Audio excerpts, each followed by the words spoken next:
Wow, ganda ng bahay ni ano ni Nanay Emma. No?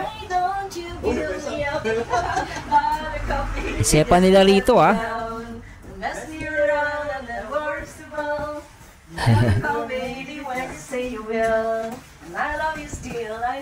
Ano, vlogger, kumakanta pa habang gumagawa.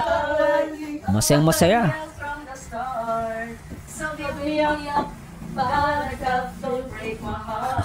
Okay ayos to Pero maganda yung bahay guys no? Light material pero ano siya guys okay ang ano ang division. May mga division siya yun Okay, may pakanta si Mayora. Pakanta no? Okay Galing.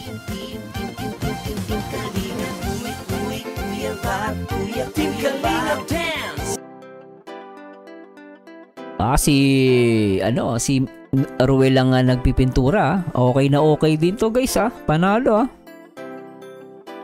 Galing Ano dito si Ruel guys hands on no? Ito yung maganda kay Ruel talagang pag kahit sa pabahay talagang hands on siya guys diba? So okay na okay. So para sa akin talaga guys napakahusay at talagang napakasipag at napaka-practical din kasi makikita nyo rito guys kaysa magbayad sila ng magpipintura hindi sila lang ang gagawa no. Total ano naman to parang first coating pa lang ata yan I don't know kung second pero it seems like first coating At nakakatuwa lang si Ruel talagang masasabi mo na hands-on lalo na sa mga pabahay niya. Very good talagang mapapahanga ka sa batang to. Galing. Ayos Tapos mayroon pang tindahan guys sa harapan hanggang gilid hanggang pinipinturahan nila. Okay na okay ito Husay. At ang malupit dito guys talagang talagang meron pang tindahan sa harapan. Kasi Kuya Brooks nandito rin Todo support siya sa kanyang pamangkin. Very good Ganito yung pamilya guys Talagang susuportahan And then napansin ko dito guys, gusto ko yung yung tindahan na sa harapan tapos meron siya nakikita ko yung upuan diyan sa gilid. No, so maganda din 'yan kasi kapag may bibili or yung nagbabantay ng tindahan, meron siyang pwesto. No, at the same time nakakapag-encourage siya ng mga customer na bibili. Siyempre, pag may nakita nila, ay pwede pa lang tumambay rito, dito tayo bumili kasi may tambayan, pwede tayo umupo. Okay, pag may mga biyahero na pupunta diyan sa lugar na yan, maihinto sa gilid, magpapahinga, bibili ng soft drinks or whatever. Talagang napaka-encouraging niya. Ako guys, nakita ko rin pabahay okay, Like, gawa siya sa light material, which is okay na yan guys, Siyempre, siya katulad nila Nanay Emma, mahalaga naman na nakakapag-meron sila matutulugan, magpa-function yung buhay nila, like, meron silang tindahan. Very encouraging yung design, tindahan tapos sa gilid merong pwede magpahinga, So, nakakatawag siya or attention ng mga customer. So, yung ginawa dito ni Ruel of Malalag, maganda para sa akin guys, Kung ako tatanungin nyo sa perceptions ko, syempre, alam naman natin, dumidepende rin sa budget at bigay ng sponsor. At syempre, kudos naman sa mga sponsor guys.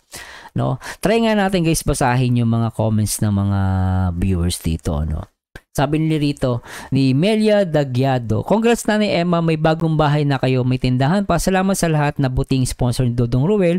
Sana hindi kayo magsawa sa pagtulong sa kanyang mga adikain na makatulong sa kanyang kapwa. Sa mga viewers, salamat, God bless. Chel Joy, ay ang saya, salamat sa inyong lahat, Dong Ruel, dahil sa bayanihan yung lahat napabilis ang bahay nila Nanay Emma at Tatay Romulo. Be happy everyone sa lahat ng mga sponsors, supporters ng ating Ruel of Malala. God bless you all and your families and more blessing come bawat isa sa inyong lahat dyan. Virginia Martin, congratulations Nanay Emma and Tatay Romulo sa magandang bahay sa tulong ni Dodong Ruel at sa mga buting sponsor. Exactly. Sana'y pagyamanin nyo ito kasi napakaswerte at mapalad kayo. Salamat sa bayanihan ng mga kasamahan ni Dodong. Kapag pagpalain pagpalain kayo ng may kapal. God bless everyone.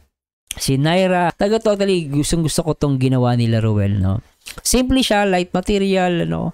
Pero sa akin, sa standard ko, sa katulad nila nanay, ano, na mahalaga matulungan, di ba?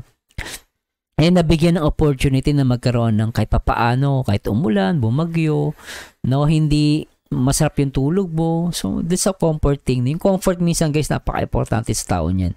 Hindi ka na mag-aalala. At the same time, talagang meron pang tindahan. No, yung tindahan, simple siya. Pero guys, very encouraging para sa akin.